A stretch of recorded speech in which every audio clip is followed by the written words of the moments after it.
नमस्कार. सर्मिक लोक जाणीव न्यूज लाईव्ह मध्ये आपलं सर्वांचं सहर्ष स्वागत आहे. आपण पाहता सर्मिक लोक नरेंद्राचार्य महाराज की जय.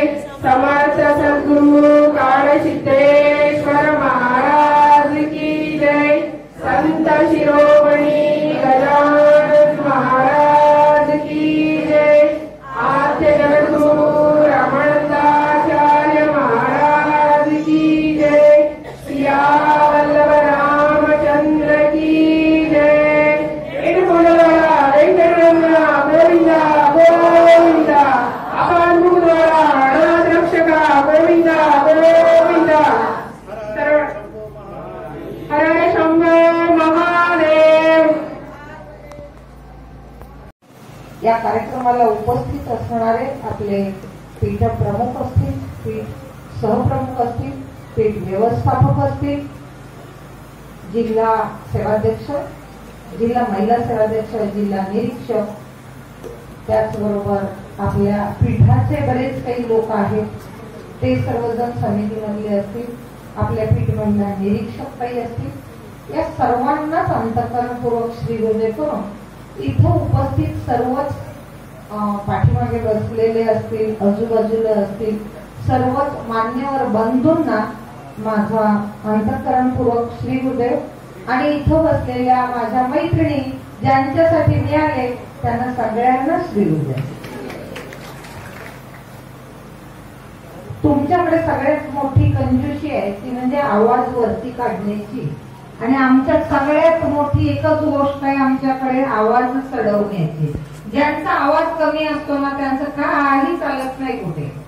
घरात आवाज चढवता की नाही? खरं सांगायचं, खरं सांगायचं. घरात आवाज चढवता की नाही? कोणावर? तिथं चढवतोय ते आपल्या भावांच्या वरती बोलायला काय बिघडलो? आपण इथं चुकतो. गरज आहे तिथे अजिबात तोंड उघडणार नाही, नको तिथं वाचा वाचा वाचा वाचा बोलू. आणि मग आपल्याला जे अपेक्षित आहे, जे हवं आहे ते कधीच मिळत नाही. म्हणून आपण नकारात्मकतेकडे न जाता आपल्या होकारात्मक गोष्टींकडे वळायचंय.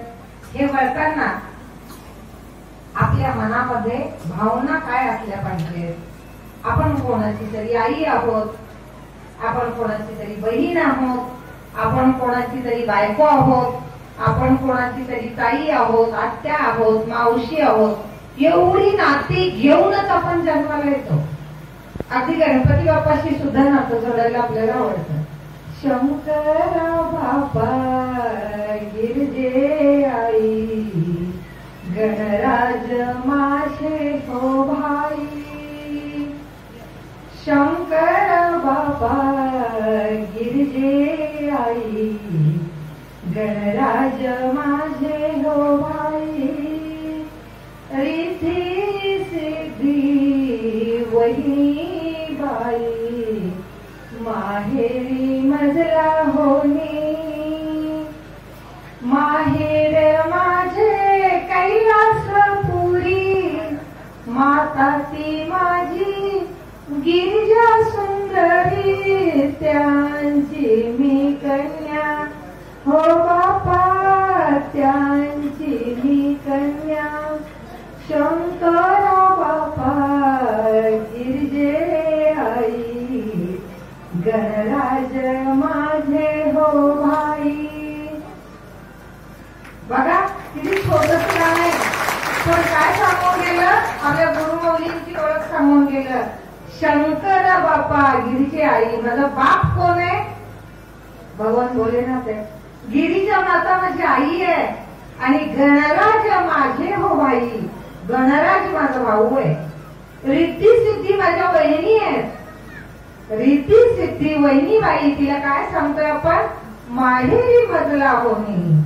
एवढ्या सुंदर नात्यात बांधलेल्या आपण प्रत्येक जणी आहोत, आणि या सुंदर नात्यांना कुठंतरी प्रज्वलित करावं म्हणून हा महिला मेळावा असतो. या महिला मेळाव्याला वर्षभरातला एक दिवस असा असतो जिथं आपण आनंद लुटायचा असतो.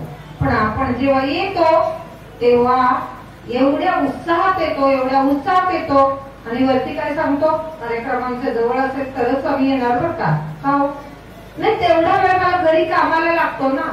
नाही ते जळलं घरचं काम रोजच करायचं आहे ना, किती केलं तरी संपणार आहे का? प्रेम घरच्या सगळ्यांच्यावरती खूप आहे. बघा आता इथे बसलेले कितीतरी आजी आहे. आजी सांगा, नातवंडावरती स्वतःच्या जीवापेक्षा जास्त प्रेम करता की नाही तुम्ही? खरं सांगायचं. काय म्हणता नातवंडाला? दुधावरची साय. आजपर्यंत आपल्या गेलेल्या आजारी सुद्धा आपल्या नातवंडावरती खूप प्रेम केलं होतं. यातल्या एखाद्या ताईनं मला सांगायचं की माझ्या आईचं किंवा माझ्या आजीचं माझ्यावरती खूप प्रेम होतं.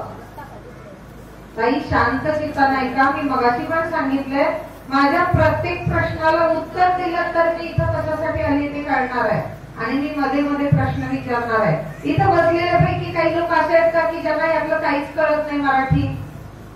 किती लोक आहेत इथे मराठी मला अजिबात समजत नाही? बरं मराठी समजतं असे किती लोक आहेत? 100% आहेत. म्हणजे मग मी बोलत असताना ते सोडून दुसऱ्या गोष्टी आपण करायला लागलात तर हे व्याख्यानातलं व्य पण करणार नाही आपल्याला. हे व्याख्यान तुमच्यासाठी आहे. मी काय विचारत होते प्रश्न तुम्हाला बघा, की जेव्हा आपण अशा गोष्टी करायला जातो, एखाद्या गोष्टीशी कनेक्शन जोडायला जातो, तेव्हा तुमचं लक्ष इथं असणं गरजेचं आहे. तर तुम्हाला ह्या सगळ्या गोष्टींचा अर्थ कळणार आहे, नाहीतर तो कळणार नाही. आता तो मुद्दा आपण सोडून देऊया, कारण तुमचं लक्ष नव्हतं त्यामुळे त्याची मजा गेली. आता कुठली गोष्ट जेव्हा द्यायची, चहा प्यायच्या वेळेला जर कोणी आपल्याला सकाळी सकाळी याची झोपून उठल्या लिंबू सरबत आणून दिलं तर मजा वाटते का? वेळ चहा प्यायचा ऐवजी द्यायला की सरबत उठलं काही सुद्धा कळत नाही म्हणतो की नाही? जाऊ येऊ परत एकदा असू दे आपल्याच भगिनी. आता लक्ष द्याल ना? अरे बोला. हा देणार ना? ओके. मग मला सांगा, आपण जो प्रपंच करायला लागलोय त्याच्याबद्दल बोलतोय. मग तुम्ही म्हणाली बाई ते प्रपंच सोडायला सांगायला आली का? अजिबात नाही. मी माझा प्रपंच चांगला धडधाकट केलेला आहे. मी तो करूनही परमात्मा म्हणजे गुरुमाऊलींच्या सेवेमध्ये रुजू आहे आणि त्याचा आनंद मी तुम्हाला सगळ्यांना बघून उपभोगते. तुमच्या प्रत्येकीच्या चेहऱ्यावरचा आनंद मला दिसतोय. पण मी काय म्हटलं, आपण त्या प्रपंचात इतकं गुरफटतो की नातवंडाशिवाय मी राहूच शकत नाही. आपली आजी आपल्यावरती खूप प्रेम करायची ना. मग एखाद्या इथं बसलेल्या ताईनं मला सांगावं की माझ्या मुलावर किंवा माझ्यावर माझ्या आजीचं खूप प्रेम होतं. जाताना ती मला घेऊनच गेली ना हो माझ्या लेकराला. किती जणांनी आपल्या आज्यांनी आपल्या पोरांना नेलं जाताना नातवंडांना? नेलंय काय? तो बघा ज्याच्यावर दुधावरची साय म्हणून ज्याच्यावर प्रेम करतो त्याला नेऊ शकतो का आपण? नाही. मग कशाला त्याच्यावरती एवढं प्रेम करता येऊ? वर्षात एक दिवस स्वतःसाठी जागा जिथं कुठं जिल्ह्यातला महिला मेळावा ठेवाय तिथे जा. तुमचा हट्ट असतो आमच्याच गावातच झाला पाहिजे. मग एवढा गावातच झाला पाहिजे तर गावातल्या घरात जा आणि असा सुंदर प्रचार प्रसार करा जणू काही माझ्या घरी माझ्या मुलीचंच लग्न आहे, माझ्या मुलाचं लग्न आहे, माझ्या भावाचं लग्न आहे. जीव ओतून करतो की नाही आपण त्यावेळेला? तसं केलं असतं तर इथे बंधून बसायला जागा राहिली नसती. हे तुम्ही दाखवून द्यायला पाहिजे होतं. पण आपण ते केलं नाही. मला आनंद घ्यायचाय बाबा, मी चालले. काय मला आनंद घ्यायचाय, मी चालले महिला मेळाव्याला. बाकी जेवू दे नाही तर राहू दे तिकडे. कशाला हॉल भरतोय मग हा? भरला का हॉल? नाही. आपले कुठे गेले वाटते? ते कुठे गेले जिल्हा निरीक्षक? तो म्हणजे कुठे? नाही ते नकोच मला. मी योग्य माणूस सापडल्याशिवाय माझा मुद्दा मांडत नाही. जाऊ थोड्या वेळाने त्या मुद्द्याला आपण थोड्या वेळाने बोलूया. तर जाऊ दे नाही तर बोलून घेऊया काय?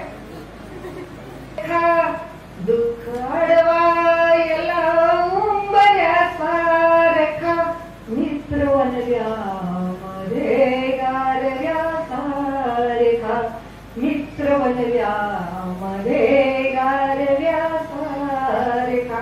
हा गारवा जर आपल्याला पाहिजे असेल तर पहिलं खरं बोलायला शिकलं पाहिजे. बोललं पाहिजे की नाही? मजा येणार. तुम्ही निसटायला व्याख्यान तेव्हा मजा येणार. व्याख्यान म्हणजे एक प्रतिनिधित्व नसावं. जेव्हा इथे प्रवचन ठेवलं जातं तर प्रवचनामध्ये आपण मध्ये बोलू शकतो का? नाही. पण तुमच्याशी कनेक्शन बॉन्डिंग जास्त व्हावं म्हणून माऊलींनी मला सांगितलं, जोशीताई जरी तुम्ही पूर्वी प्रवचनकारांचे मास्तर होता, प्राचार्य होता, आता जाऊन व्याख्यान द्यायचं आहे, प्रवचन करायचं नाही. कारण प्रवचन म्हणजे स्वतःची पट्टी ओढून येणार तुम्ही. व्याख्यान म्हटलं की तुमचा कॉन्टॅक्ट माझ्या लेखींशी आहे. कोण आहेत माऊलीचे लेखी? जेवढा हात वरती केला होता तेवढ्याच, बाकीचं वाटतच नाही ना. त्याला कारण काय म्हणजे आपण जागेच नाहीये. काय प्रश्नाचा विचार करते तिच्या लक्षच नाही, नुसतं जाऊ. अरे या माऊलींच्या लेखी आहेत. माऊलींचं मत आहे माझी प्रत्येक लेखीजवळ तू पोच. ज्याने हात वरती केला नाही त्याला टोमणा मारल्यावर हात वरती केला म्हणजे मी आईच्या त्या लेखीजवळ पोचले की नाही. त्याच्यासाठी आपण जागा असलं पाहिजे. माऊलीने आपल्यासाठी खूप छान छान संदेश दिलेले असतात.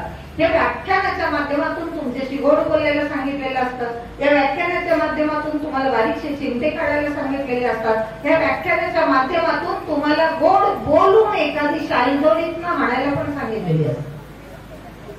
कशासाठी? माझी पोरगी चुकते, तिला जरा सुधारायचं काम पण करून ये.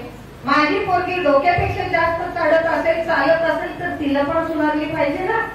मग तुम्ही म्हणाल हे कधी होते? OMS किती जण कनेक्ट आहेत OMS ला, OMS ऍप्लिकेशनला? ओके, करा हात खाली. आध्यात्मिक शाळा न चुकता रोज ऐकतो असे किती जण येतो? भरपूर जण आहेत. आजची आध्यात्मिक आणि कालची आध्यात्मिक शाळा ऐकले असे किती जण आहेत? बघा, त्यातले 50% लोकांनीच ऐकली. का? इकडे यायची तयारी होती ना ताई, घरातली किती कामं होती. तुम्हाला काय आहे आपलं? तिथनं उठला, आला या ताईच्या घरी राहिला, तिथनं उठला, आपलं झोपून जेवला, खाल्ला की इथे येऊन बसला. काम काय तुम्हाला? बरं, अरे ताईंनो, स्वामीजींनी आपल्याला खूप सुंदर काय काय दिले कालपासून आजपर्यंत. पहिली एक गोष्ट करायची, देवावर म्हणजे आपल्या गुरुमाऊलीवर जीवापाड प्रेम करायचं आहे. जे करतो ते इतरांसाठी नाही, तर जे करतो ते माझं माझ्या आईवर, माझ्या जगगुरु श्रींवरती प्रेम आहे म्हणून मी करते. हे पहिलं लक्षात ठेवायचं. जेव्हा आपण हे लक्षात ठेवू तेव्हा मला कोणीतरी बोलवलं पाहिजे, मला कोणीतरी मान सन्मान दिलं पाहिजे, मला कोणीतरी स्टेजवर बसवलं पाहिजे, मला कोणीतरी खुर्ची दिली पाहिजे, ही वृत्तीच आपल्या डोक्यात येणार नाही ना. आता दुसरं, माऊलींनी सकाळी सांगितलं मी स्वतः अभंग लिहिलाय असं माऊली म्हणाले. त्याच्यानंतर जाऊन सांगेल जोशीताई, कलियुगी दंभाचार माझे भूमीवरी, अशी वेदांची वैखरी. वेद वाणीपासून सांगितलंय कलियुगामध्ये हे होणारच आहे. त्याच्यात तुमच्या माझ्यासारखे पण भरडले जाणार आहेत. म्हणून आपल्या बाजूला आजूला असलेले लोक काय म्हणतात माहितीये? ओ ताई कुठे चाललाय? मी ताई म्हणते प्रचार प्रसाराला. कोणाबरोबर? या ताई बरोबर. तिला नाही काम धंदा उठल्यापासून आम्ही फिरत असते. निघाला तुम्ही रोपड्यासाठी त्यांच्यामध्ये. कशाला काय प्रचार प्रसार? गप बसा. स्वामीजींनी आपण घरातल्या घरात भक्ती करायची.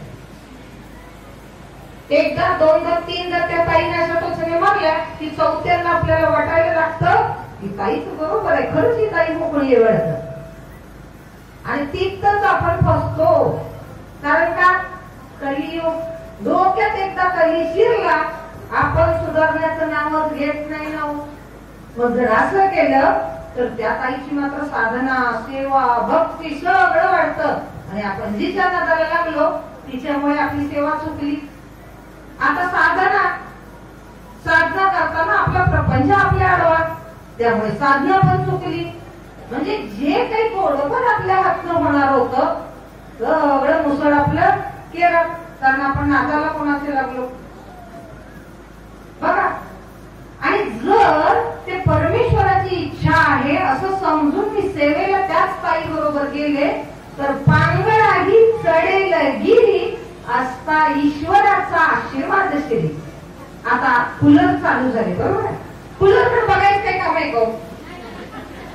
की त्याचं काम करायला लागले, छान पैकी हवा यायला लागले, कूलर चालू झाले सगळ्यांच्या स्वागत करायचंय का त्याचं काय वाजवून? ते स्वागत यांचं करा ज्यांनी कूलर लावले त्यांचं. आपल्या थंडावा दिला ना भाऊ, आपली फार काळजी घेतात आपली. छान वारं दिलं, छान थंडावा दिला, पण आता वारं यायला लागल्यावर ड्रॉबॅक काय सांगा? खायला घातले, आता वारं दिलं, बसायला जागा दिली आहे. मग जागा दिली आणि मोकळी मिळाली, आपण महिला काय करणार? आणि मग जोशीताईंनी सगळं किती पण सांगितलं, नाही फोन केली इकडून काय केलं. असं होता कामा नये, याची काळजी घ्या. असं ज्यांचं होत असेल तरी कूलर पासून लांब बसा, काही मिळत नाही वारं लागलं तरी. पण सध्याला इथं जे दिलं जात आहे ते आपल्यासाठी खूप महत्वाचं आहे. तर आपल्याला काय दिलं जात आहे, आपण अशा पद्धतीने कशा तरी अडकता कामा नये. जेव्हा आपण असं अडकतो तेव्हा गुरुमाऊली आपल्यासाठी जे देत आहेत ना, त्याच्यावरचा आपला विश्वास उडायला लागतो. गुरुमाऊली आपल्याला काय देतात?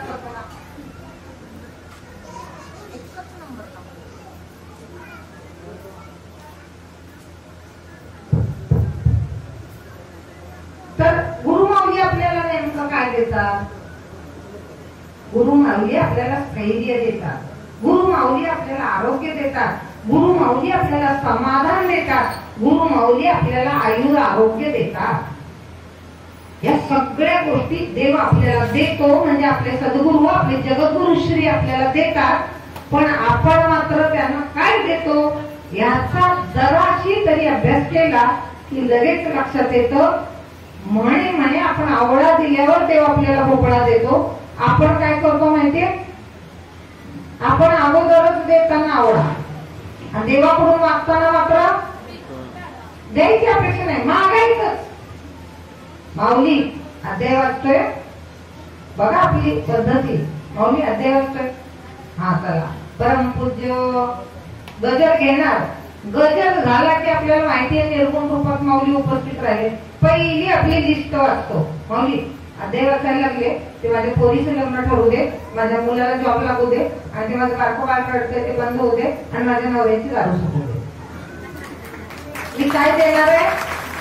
एक अध्याय वाचून फक्त एवढीच साधना करणार आहे. फार फार तर 11 माळी जप करीन, पण एवढ्या सगळ्या तुम्ही मला काय दिलं पाहिजे बघा. दिला काय, मागितलंय काय? आणि त्याच्यापेक्षा अगोदर सेवा साधना त्यांच्या चरणाची वाहूया. मागायची गरज नाही. ओ देव एवढा उदार अंतःकरणाचं आहे. म्हणूनच त्यावेळेला सावतामाई काय म्हणायचे, कांदा मुळा भाजी अवघी विठाई माझी.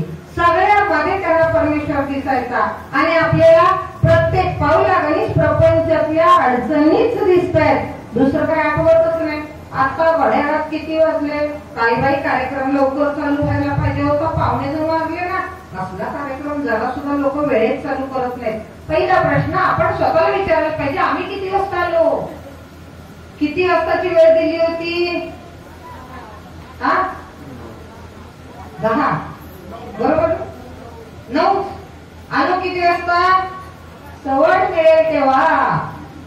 मग त्याच्यानंतर मीटिंग होती, ती मीटिंग झाली, मग हा कार्यक्रम चालू झाला. पण आता मात्र आम्ही कुठे आहे? कुठे आहे? मन वडाय वडाय उभ्या पिकात लढोर, किती हाकल फिर येत पिकावर. मन पाखरू पाखरू त्याले काही काही वाटा. डब्यात दही लावून ठेवले, जरा वरच्या कप्प्यात ठेवलं होतं. आमच्या ह्यांनी घेतला असेल का जेवताना? 2 वाजले ना, त्यांची जेवायची वेळ झाली आहे. त्याच्या पलीकडे जाऊन ती भाजी तिखट झाली होती, सासूबाईंना चालत नाही, त्यांच्यासाठी पालेभाजी करून भाकरीच्या खालच्या बाजूला वाटीत घालून ठेवली होती. बाई लक्षात येते का नाही म्हातारीच्या काय माहिती, नाही घ्यायची आणि गेल्यावर मला बसेल ना ओरडत. बसलोय कुठं? महिला मेळाव्यात.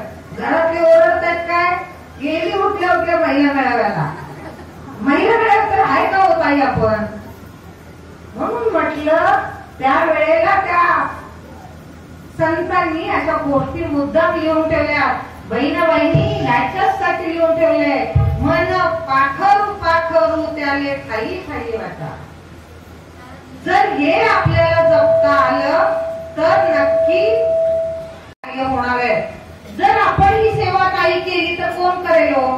गुरुमाऊलींची सेवा करायची आहे, गुरुमाऊलींची भक्ती करायची, साधना करायची. हे कुठल्या तरी पूर्वजन्मीचं सुकृत आहे, म्हणून जगद्गुरु श्री आपले गुरुमाऊली म्हणून आपल्या वाट्याला आलेले आहे. बरोबर आहे ना? आता तुम्ही सांगा की हे मागच्या जन्मीचं सुकृत आहे म्हणून ते तुमच्या वाट्याला आले. मग यामध्ये इथं बसलेले किती जण आहेत ज्यांना जगद्गुरु माऊलींचा अनुभव आलेला आहेच आहे? हात वरती करा जरा. बघा किती हात वरती झाले, बघा तिकडे किती हात वरती येतो. एकही हात खाली नाही. एवढं दिवाण आपल्याला दिले. किती दिले? मोजता येत नाही मापान, मोजता येत नाही मापान, एवढं वैभव देणारे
जाधवांचा, पवारांचा? अरे इथं बसलेल्या चेहऱ्यावरती जे हास्य आहे ना, ते त्या जगद्गुरु माऊलीने तुम्हाला आम्हाला वाटलेलं आहे. जरा फिरा, जरा बाहेर जाऊन या, आपल्या गावामध्ये फिरून या, मग तुम्हाला कळेल लोकांच्या चेहऱ्यावरच्या रेगा पण हलत नाहीत. इथं मात्र असे पेव फुटल्यासारखे आपण हसतो सारखे. का? हा आनंद आपल्याला आपल्या जगद्गुरु माऊलीने दिलाय. लोकांना ज्या हवंय आपल्याला नकोच होते का? जे लोकांना हवंय ते नश्वर आहे आणि आपल्याला ते देव जे द्यायला निघालाय ते शाश्वत सुख आहे. आणि असं शाश्वत सुख तुम्हाला आम्हाला मिळावं म्हणून ही जगद्गुरु माऊली, म्हणून आपले नरेंद्राचार्यजी महाराज, म्हणून आपली जगद्गुरु नरेंद्राचार्य माऊली काय करते, आपली रात झटते आपल्यासाठी. पण आपण मात्र सेवेला जाताना विचार करतो, मला कुठं तालुका सेवाध्यक्ष ताईचा निरोप आला, मला कुठं जिल्हा सेवाध्यक्षांनी बोलवले, आणि मग आपण आपल्या घरात भांडी घासत बसतो. आनंद कोणी दिला? आताच सांगितलं आपण. वास्तविक पाहता व्याख्यानामध्ये अभंग कधीच घेत नाही मी. बोललं मी तर धनी माऊलींना वाटलं ना माझी लेकरं एवढी तयार होऊन येऊन बसलीत आहे, यांना जरा काहीतरी द्यामध्ये. कारण मला गाण्याचा अंगच नाही. मगापासून बघितलं एक बाई म्हणजे किती गोड गायला, छान गायला पाहिजे. आणि मगापासून मी जी एखादी मध्ये काहीतरी म्हणते तेव्हा वाटते कुठनं बुद्धी झाली आहे बाईला गायची. होय ना? होय म्हणतात काही. खरंच आहे की ते अंग नाहीये माझ्याकडे, तरी पण या गुरुबंधूंवरती अशी एखादी सुंदर झलक फिरावी तशी माऊलीने सोडली आणि त्यांनी तो खूप सुंदर मुद्दा उचलला. तर अशा पद्धतीने जेव्हा आपण गुरु माऊलींच्या सेवेसाठी झटतो, गुरु कार्यासाठी झटतो, तेव्हा खऱ्या अर्थी गुरु माऊलींना आनंद मिळतो. आपण बघितलं, मी बोलत होते आध्यात्मिक शाळेत स्वामीजी आपल्याला काय सांगतायत, काय सांगताय तो, हेवे दाव्यामध्ये अडकू नका. काम कोणी करायचं, सेवा कोणी करायची याचा विचार करू. ही सेवा मीच का नाही करणार, मला करायलाच हवी ती, माझ्या माऊलीची आहे, माझ्या माऊलीने मला दिली आहे, हे जेव्हा आपल्या प्रत्येकाला वाटेल. आपण कसं म्हणतो माहितीये, होय करायला पाहिजे, खरंच काही करा की उद्यापासून. आपली पद्धत काय बघा ताई, हो ताई आपली पद्धत काय, होय खरंच करायला पाहिजे रे, सेवेला प्रचार प्रसार जायला पाहिजे. ताई जाताय ना मग उद्यापासून तुम्ही, त्याच्यामध्ये आपण असतो का? फक्त दुसऱ्याच्या डोळ्यातली एवढे असलं तर मुसळ आपल्याला दिसते, आपल्या डोळ्यात एवढं मोठं मुसळ असते. कधीच बघत नाही आपण, कधीच बघत नाही का? तर आपल्याला ही लागलेली सवय आहे. एखाद्या ताईला जर आपण ठरवलं 4 माणसात तिला खाली बसवणार म्हणजे बसवणारच, तर सगळ्यांनी मिळून तिला तेच सारखं बोलायचं. परत ती काही उठलीच नाही पाहिजे ना. पण आपण सगळ्यांनी लक्षात ठेवायचं, कलियुग आहे. कलियुगामध्ये अशा कितीतरी आजूबाजूच्या वातावरणामध्ये येणारे झडपा आहेत ज्या आपल्यापर्यंत पोहोचणार आहेत. घार जशी एखाद्याला झडप घालते आणि ते कोंबडीचं पिल्लू कधी उचलून नेते कळतं ना, बघता बघता निघून जाते. पण आपण मात्र कोणाच्या छत्राखाली आहोत, जगद्गुरु माऊलींच्या छत्राखाली आहोत. त्यामुळे आपल्या वैचारिक पातळीमध्ये स्थिरता असली पाहिजे. मी माझ्या माऊलीशी बांधली गेलेली आहे. ज्यांच्या गळ्यात अशा पांढऱ्या स्फटिकाच्या माळा आहेत ना, त्याचबरोबर ज्यांच्या गळ्यामध्ये त्या उपासक दीक्षेच्या, साधक दीक्षेच्या माळा आहेत ना, त्या प्रत्येकाला लक्षात ठेवायचं, देवानं माझा हात धरलाय. शाळेतली मुलं शाळेत जातात, जर त्यांचा हात आईनं धरलेला असेल तरच ते पोरगं ताब्यात राहते. कुठं पळून चाललं की आई पक्कन ओढते तिला, हे तिकडे कुठं चालले तर सरळ. पण तोच जर हात मुलाने आईचा धरला असेल तर आई चालायच्या नादात ते पोर हात सोडून कधी जाते पलीकडे फुग्याकडे, आणि फुगा घ्यायच्या नादात जाता कुठल्या तरी सायकलला नाही तर गाडीला धडकते.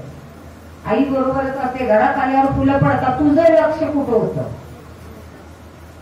आता अवस्था इतर लोकांची अशी आहे, ते ना घर का ना गाठ काय, सोमवारी त्यांना महादेव आठवतात, मंगळवारी महालक्ष्मी आठवते, बुधवारी विठ्ठल भगवान आठवतात, गुरुवारी दत्तात्रय आठवतात, शुक्रवारी पुन्हा एखादी देवी आठवते, शनिवारी बोला हा जय हनुमान, आणि रविवारी कुलदेवता आठवतात. आणि जेव्हा खऱ्या अर्थी आपल्याला गरज पडते तेव्हा मात्र आपण कुठल्याच देवाशी तेवढं कनेक्टेड नसतो, येण्याला कोणच येत नाही. पण जो गुरुमाऊलींशी बांधला गेला त्या प्रत्येकाला एकच माहितीये, 24 तास माझी माऊली माझ्या सोबत आहे. आणि मग मात्र आपण अविरत सेवा कार्यामध्ये स्वतःला वाहून घेतो, साधनेमध्ये स्वतःला वाहून घेतो. सेवा आणि साधना याच्या माध्यमातून स्वतःच्या जन्माचं सार्थक आहे हे आपल्याला कळायला लागतं. हे जेव्हा आपल्याला कळतं तेव्हा आपण नामामध्ये वाहिलो जातो. नाम सदा बोलावे गावे भावे जनाशी सांगावे, हाची सुबोध गुरूंचा नामा परते अनन्य मागावे. नामातर पुनिया व्यवहारी सर्व भोग सेवावे, हाची सुबोध गुरूंचा भोगा संगे कुठे न गुंतावे. आनंदात असावे आळस भय द्वेष दूर त्यागावे, हाची सुबोध गुरूंचा अनुसंधान कधी न चुकवावे. मूळ मुद्द्यावर आलो. सद्गुरू काय सांगतात? आनंदात असावे. आहात की नाही आनंदात? बसलेल्या ठिकाणी हवा मिळायला लागले, पाणी मिळायला लागले, नसतोय कशाला? आनंदच आहे. आनंदात असावे. आळस भय म्हणजे भीती आणि एकमेकाविषयीचा द्वेष, मत्सर भावना जी आहे, मत्सर नव्हे मत्सर अशा भावना आहेत. आळस भय द्वेष दूर त्यागावे, हाची सुबोध गुरूचा अनुसंधान कधी न चुकवावे. आपण तेच चुकवतो ना. अनुसंधान म्हणजे परमेश्वराची माझी बांधलेली गाठ, बॉन्डिंग जे आहे ना तेच लूज करून टाकतो आपण साधना वेळच्या वेळेला करत. जेव्हा संप्रदायात आलो होतो ना तेव्हा एका वेळेला अरे अख्खी पोथी वाचायचो ना आम्ही. आज कमी करणार होतो, सकाळी जरा घरचे व्याप लागले ना, आता दुपारी करणारच आहे. सगळ्यांचं सगळं आवडलं की मी करते. सगळं झालं की दुपारी जरा वाटतं उन्हाळ्याचे दिवस आहेत, कडक उन्हाळा पडलाय, जरा कंटाळा आलाय, आडवं होऊया. नंतर चहाची वेळ, नंतर स्वयंपाकाची वेळ, रात्रीच्या वेळेला पुन्हा जेवण, भांडी, हे सगळं झाल्यावर स्वामीजींना काय सांगतो? कंटाळा आला ना, आता तुमचीच लेख आहे, किती कंटाळी, राहू दे ना, आता उद्या करते ना साधना. अनुसंधान कधी न चुकवावे. आहात का आपण अनुसंधानामध्ये? आपण नाहीये, तुम्हीच नाही, मी पण आहे तुमच्या बरोबर. असं काही नाही का हवेत न पडली आहे का? मी पण तुमच्या सोबतचे भगिनींनो. आपण याच्यामध्ये अडकत चाललोय, मोहपाशामध्ये अडकत चाललोय. आणि जेव्हा आपण यातून बाहेर पडेल तेव्हा मात्र आपल्या समोर एवढा मोठा काहीतरी आपल्याला न पेलणारा असा डोंगर दिसणार आहे. कशाचा आहे तो? निगेटिव्हिटीचा, नकारात्मकतेचा आहे. आणि ही नकारात्मकता भल्या भल्यांना घेऊन जाते हो. छातीचं दुखायला लागलं, जो स्वामीजींच्या सहवासात आहे तो पहिला विचार काय करणार? पित्त झालं असेल, उन्हात फिरल्यामुळे झालं असेल, मी काल रात्री उशिरा जेवलो म्हणून झालं असेल, कालच्या दिवसात उन्हात जास्त फिरलो म्हणून झालं असेल. पण तोच सर्वसामान्य माणूस विचार काय करणार? डाव्या बाजूला आता बहुतेक जायची वेळ आली. आपल्या डोक्यात तो विचार येतो का? का नाहीये? दररोज सकाळी आपण काय करतो? अमृत प्राशन करतो. आपला देव आपल्याला दररोज सकाळी काय पाहतोय? अमृत पाहतोय. मग असा कोणता हरीचा माहिती का लाल भाग्यवान आहे ज्याला घरात येऊन सद्गुरू अमृत प्राशन पाहताय? ते फक्त स्वस्वरूप संप्रदायाचे आपण भावी भक्त माऊलींची लेकरं आहोत. देव सगळं द्यायला लागलाय.